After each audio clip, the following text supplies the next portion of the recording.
नमस्कार, सुबह की फटाफट खबरों में आपका स्वागत है।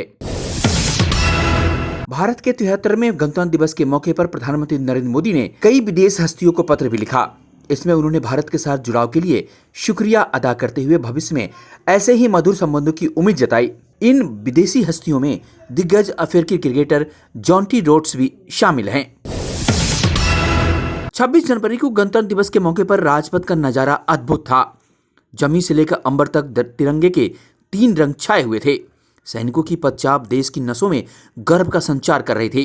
सेना की टुकड़ियों हमारी गौरव गाथा का बखान करते हुए आगे बढ़ रही हैं, तो राज्य की झांकियां दुनिया के सबसे बड़े लोकतंत्र के पीछे त्याग का प्रदर्शन करती रहीं। राजपथ में भारत की आन बान और शान की झांकी देखी गई।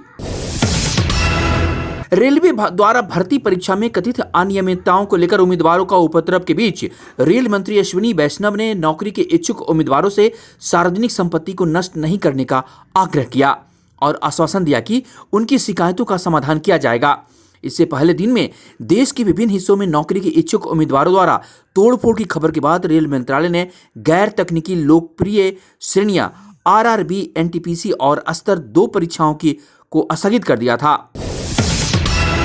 उत्तर प्रदेश विधानसभा चुनाव को लेकर सभी राजनीतिक दलों ने अपने अपने समीकरण को साधना शुरू कर दिया है।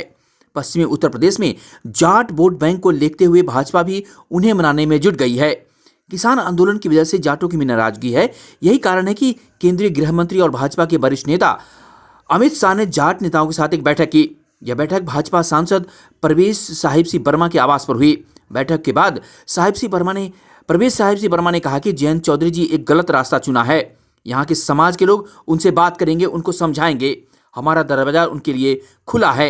हम तो चाहते थे कि वो हमारे घर में आए, लेकिन उन्होंने दूसरा घर चुना है। सोशल मीडिया पर पीएम मोदी की एक तस्वीर काफी वायरल हो रही है, जिसमें वो गणतंत्र दिवस परेड में शामिल हुए घोड़े को सहलाते हुए नजर आ रहे हैं। राष्ट्रपति के बॉडीगार्ड कमांडेंट में शामिल यह घोड़ा राष्ट्रपति को राजपथ तक पहुंचाने वाली झांकी के कसालू का अहम हिस्सा रहा है। राष्ट्रपति के बॉडीगार्ड कमांडेंट में शामिल यह काला घोड़ा विराट 73वें गणतंत्र दिवस परेड के बाद अपनी बरसों की सेवा से सेवानिवृत्त हो गया है। छत्तीसगढ़ के राज्यपाल अनुसुईया उइके ने कहा कि राज्य में सुरक्षा, विश्वास और विकास की रणनीति सफल रही, जिसके कारण नक्सलवाद पर प्रभावी अंकुश लगा है। इससे नक्सल प्रभावित अंचलों में भी विकास की रोशनी पहुंची है। अरुणाचल प्रदेश से लापता हुए 17 साल के लड़के को जल्द ही छोड़ दिया जाएगा, जहां चीनी सेना ने भारत को इस बात का संकेत दिया है। पिछले काफी समय से युवक को छोड़ने की प्रक्रिया चल रही थी। केंद्रीय कानून और न्याय मंत्री किरेन रिजिजू ने सोशल मीडिया पर यह बयान जारी करके इस बात की जानकारी दी है। गोवा तृणमूल कांग्रेस के महासचिव यतीश नाइक ने गोवा राज्य विधानसभा चुनाव से कुछ हफ्ते पहले इस्तीफा दे दिया। पार्टी उम्मीदवारों की पहली 2 सूचियों में बाहर रहने वाले यतीश नाइक ने इस्तीफा दे दिया है। उन्होंने आरोप लगाया है कि टीएमसी ने उन्हें आगामी चुनाव लड़ने के लिए 1 सीट देने का वादा किया था। रेलवे भर्ती बोर्ड द्वारा गैर तकनीकी श्रेणियों की RRB, NTPC के लिए परीक्षाओं में कथित विसंगतियों के विरोध में बिहार में छात्रों ने 26 जनवरी को भी तीसरे दिन प्रदर्शन किया। इस दौरान गया जिले में एक ट्रेन में आग लगा दी गई और कुछ अन्य स्टेशनों पर प्रदर्शन किए गए।